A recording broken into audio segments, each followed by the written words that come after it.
Welcome back to What Arty Noobs with General Disturbance. This is a mouse. It's a tier 10 German heavy tank. It's located on the south spawn of Pilsen Encounter, and it's under the command of Awppenheimer, and you can see he's got 2 marks of excellence on the barrel already. Now this monster is 193 tons fully loaded. In fact, the Germans were just getting heavier and heavier in their designs, but they just didn't really think about the fact that heavier tanks take more work to keep them working, take more engineering time, but they also are prone to breaking down, and there's very few bridges they can cross without causing the bridge to collapse.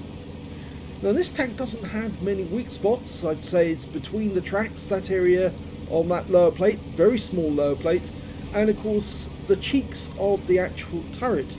Yes, there's a weak spot there because of course they had to make the armour fairly thin to actually be able to, the crew to be able to spot the enemy through the turret, through the spy holes, or not spy holes, but you know what I mean, the viewports.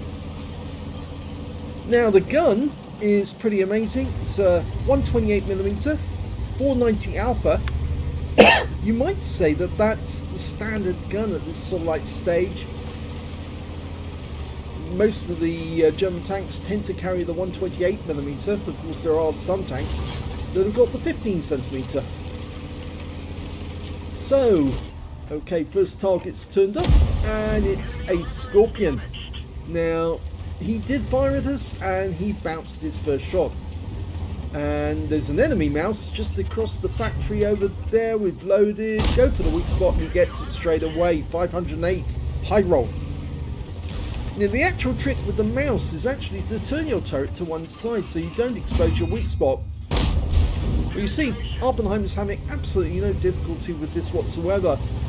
Even though he's actually turned his turret towards the target, which is exposing the weak spot, he's getting nice pens on that enemy because that enemy is doing exactly the same. He's facing his turret towards the target. The idea is actually to angle your turret and only turn the turret towards the enemy when you're ready to shoot. Going for the cupola, fails to get the M103's cupola.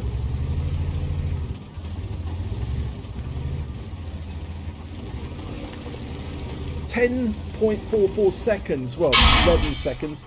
The mouse managed to get a pen this time. And you can see it actually went in through the side, and he's taken around in the tracks from the M103. Yep, that one went through the roof. 445, which is a low roll, and he bounces the round that came back because he just didn't place it in the right place. Front plate of a mouse is not the best place to fire at. You've only got a narrow area between the tracks that will pen.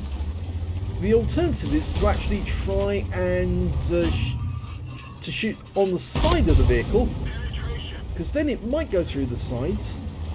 You see now that Oppenheimer is doing exactly the right thing. He's angling his turret away from the target, not pointing it towards the target and giving the guy an easy shot. Yeah, that one's just going to plough straight through the M103, and again he's doing the right thing, except the E50M managed to get around in through the side for 412. So Oppenheimer's decided to pull back at this moment, angling his turret nicely. And again he gets the turret of the M103, but this time the M103 does get a shot into him. Now he's down to half his hit points, and one of the reasons why he pulled back, there are enemy on the side gates now, so he's got to watch out. If he'd stayed where he was, they shoot him in the sides and the rear. He puts one into the Object 430U, potentially got the high caliber now. He's bounced 3k now, and done 5k of damage. As you know, damage counts towards getting your marks, and oh, that Emil just blown out of existence.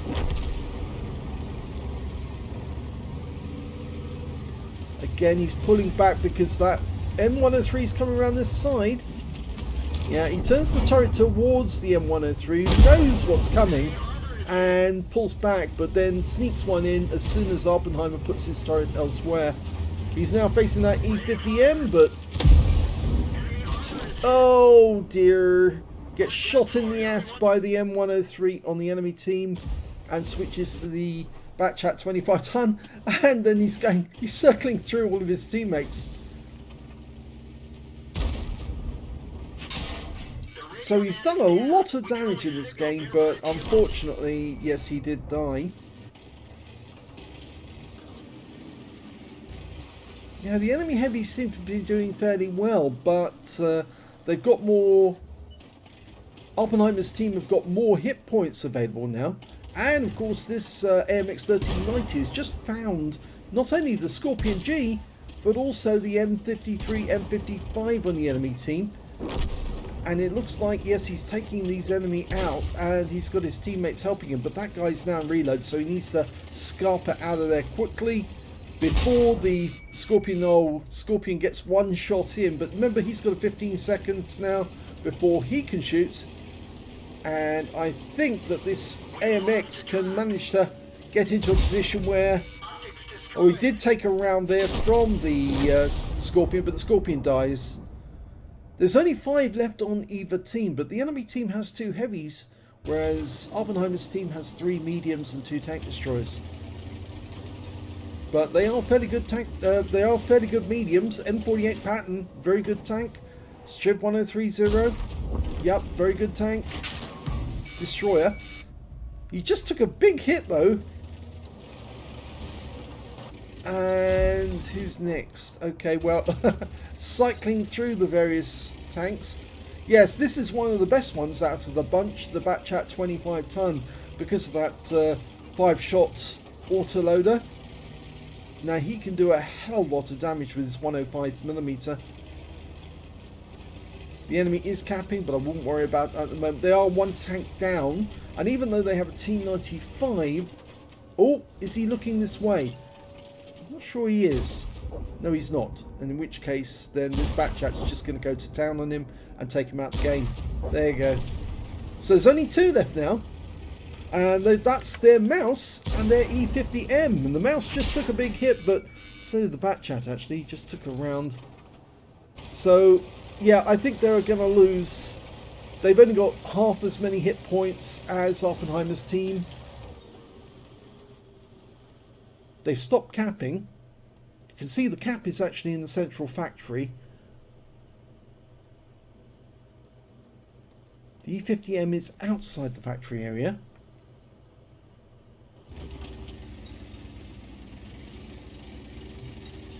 Can you get one, sneak one into the rear?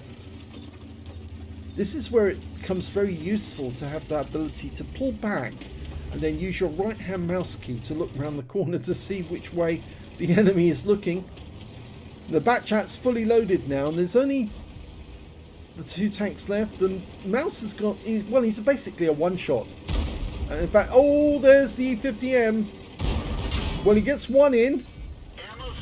Unfortunately, got hit in the ammo rack, and so he's decided he's gonna race towards the mouse before the E50M can kill him. And he's found the mouse. Get behind the guy. Or the sides. The sides will do it. Yeah, that's it. And he's out the game. So there's only one left. The E50M. Batchat's unloaded, so he's loading again. Yes, the E50M. He's a one-shot now, that E50M. But he's placing chasey, kissy, bangy, bangy with the Batchat 25 ton, which is not a good move. Certainly not whilst you've got other tanks looking at you. And there you go. He's out the game. And that's it. They've won. So let's have a look at the end of battle stats and see how well Oppenheimer did in that game.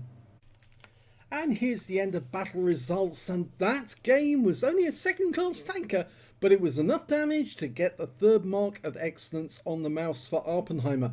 He also managed to get a 5 effect for doing more damage than the hit points to his own vehicle, the high caliber for dealing the most damage in the game, and a Confederate for hitting more of the enemy than anyone else on his team, at least 6 tanks subsequently taken down by other teammates. And in fact, actually, you can see he only got the 1 kill in the game. That was the Emil, who came around the corner and, well, suddenly met a 128mm round going the opposite direction. It was an APCR, so it went straight through his turret and killed him. So, win 8 from the game was 5,710. If we look at the team score, we can see that, yes, he did get the highest damage in the game, 6,092 hit points in total. The next high scorer being that Batchat 25 ton with 5,316, followed by the Emil 2 on the enemy team with 3,000. When it came to kills, well, it was the M103 on the enemy team did the best with 4 kills, and that included Awppenheimer, I'm afraid, because he was the one who actually fired the last shell right into his rear. And then there's a whole bunch of players with 2 kills apiece. And when it came to base XP, yes, it's Awppenheimer who got the highest with 1,018. 934 goes to the Batchat, 906 goes to the Scorpion G. He fired 15 rounds in that game, got 13 direct hits and 13 penetrations, damage of 6,092 hit points, all of it at close range, received 19 hits from the enemy, only 7 of which actually penetrated, 11 did not penetrate, and 2 hits by way of splash, damage of 4,310 hit points blocked by armour. He spotted 4 enemy vehicles, damaged 7 of the enemy, killed 1, and did 578 hit points of damage assistance. On a free-to-play account on this occasion, he actually earned 64,856 credits and got personal reserves of 32,428, and he got a reward for completing the mission, that's the holiday ops, of 15,111. So his grand total came to 112,395 credits, but the problem was that he actually did use a fair bit of APCR during that game to get the damage he did, and of course you needed the damage to get the 3rd mark. So yeah, he ended up losing 51,305 credits from that game, but he did get the damage necessary to get the 3rd mark. So well done on that side, and I suppose, yes, that's an affordable loss in any person's game at tier 10, because after all, if you're playing at tier 10, you need to use the premium ammo, because if you don't, you're not going to get the damage as quickly as you will. Well, it's going to be difficult to get the same sort of damage that quickly. 7 bonds for this being a tier 10 vehicle, and 1,018 base XP, and there was no multipliers, so that's all the experience points he took away. But what he did take away from that game is his 3rd mark of excellence, so he's got 3 marks on the barrel now, or rather 9 marks, because it's a German tank. So yes, you get 9 rings on your barrel, but it is a 3rd mark, and that's never taken away from you, despite how little you play the tank from now on. It'll always be there on the barrel, because once it's there, it's there. So I hope you enjoyed that replay showing you how you 3rd mark a mouse. It takes a lot of damage, and of course a lot of manoeuvring your vehicle in such a way as to avoid the enemy getting pens into you, because of course you're a very slow moving vehicle, but you've got a lot of armour and a very big gun that can actually do quite a lot of damage, just so long as you handle the thing correctly. And congratulations to Awppenheimer for his 3rd mark. If you enjoyed that replay, please give this video a like, do subscribe to our channel, leave a comment down below because it feeds the YouTube algorithm, and thank you for watching.